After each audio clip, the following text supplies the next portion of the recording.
Hi everyone, and welcome back to my channel. Today we're going to talk about the emotional value of food, the vibration of emotion, and why we choose to eat what we actually eat. Now, we all have foods that we enjoy, crave, and sometimes foods that we dislike. But have you ever thought about the reason behind the emotional response? For example, you know that you enjoy eating ice cream, you crave your mom's cooking, and you hate Jell-O. But why is that? Let's dig out some truth, and it is going to help us with some emotional eating patterns.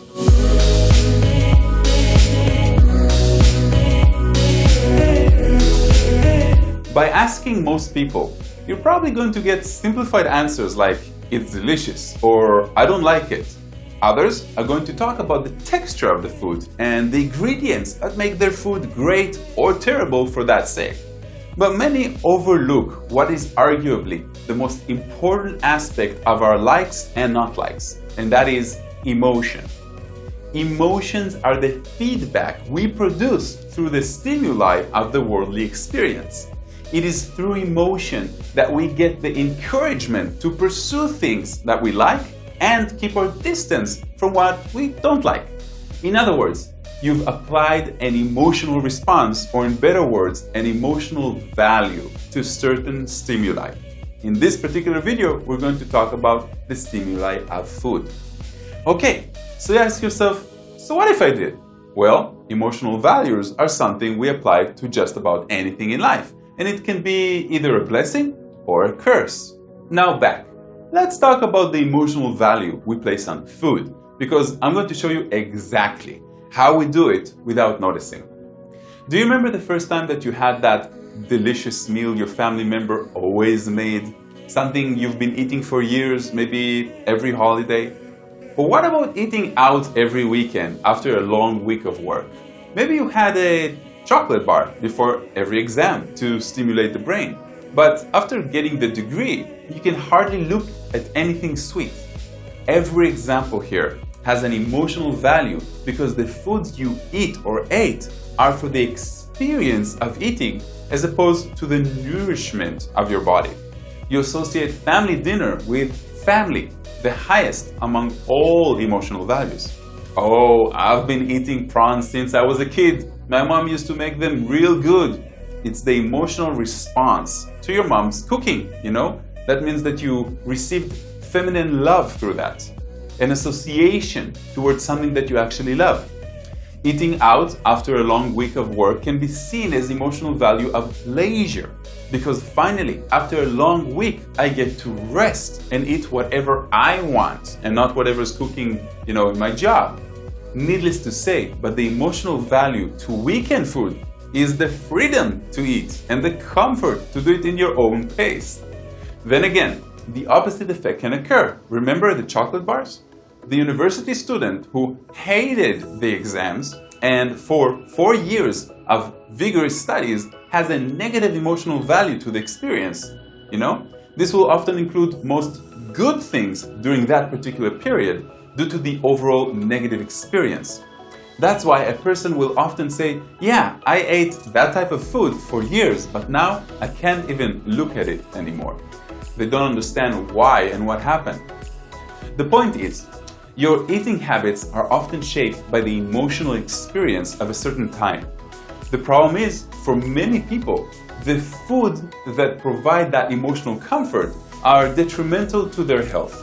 Associating hamburgers and fries with fun, eating chocolate bars every day to reduce stress, and of course the list goes on and on. But one thing has to stop, and that is the emotional eating part, becoming more aware of it. The first step is to see the pattern. All you have to do is genuinely ask yourself, where does the craving come from? To solve that problem, one must see the whole picture in the first place. If anything you eat is eaten for a reason other than for healthy nourishment, that's a good place to start asking those questions. Step 2 is to break down the food and its purpose. I want you to remember something. Food isn't fun. Food isn't life, and it isn't freedom. Food is nourishment. Okay? Everything else is something that we put upon it. It can be fun, it can be life, but it's first and primer nourishment. It's literally fuel for the body. Nobody's telling you to convert your diet into a strict regime, but by understanding this, your food choices will significantly alter. You don't drink alcohol every day because you know it's going to ruin your liver. Then again, that doesn't mean that you'll never touch a glass of wine or a beer again, right? So, it's all about choices and it's all about quantities. Step number 3 is manifesting a new value for that particular food. Your body requires proper nutrition, so the only value you should be giving to your food is the value of nourishment. Aren't you tired of feeling exhausted and full after a meal? Full of brain fog with a neglectable attention span?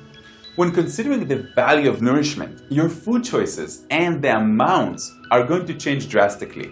Your motivation for change and moderation will be genuine, as opposed to the idea of fitting a smaller clothing size, for example. And don't forget, there's always the 80-20 rule. 80% healthy, in quantities and in matter, and 20% are your sins, the things that you enjoy, the things that you don't care about. So remember, recognizing the pattern, finding the purpose, manifesting a new emotional value for it. Keep in mind, however, the point isn't moderation of what you already eat. One can assume that eating less harmful foods is the key, but it's really not. The point is to redefine the emotional motivators for your eating habits. That is the root cause, and any change you wish to apply must first come from that root. Only then will it be something that you actually believe in, and then you will be able to sustain the dietary change.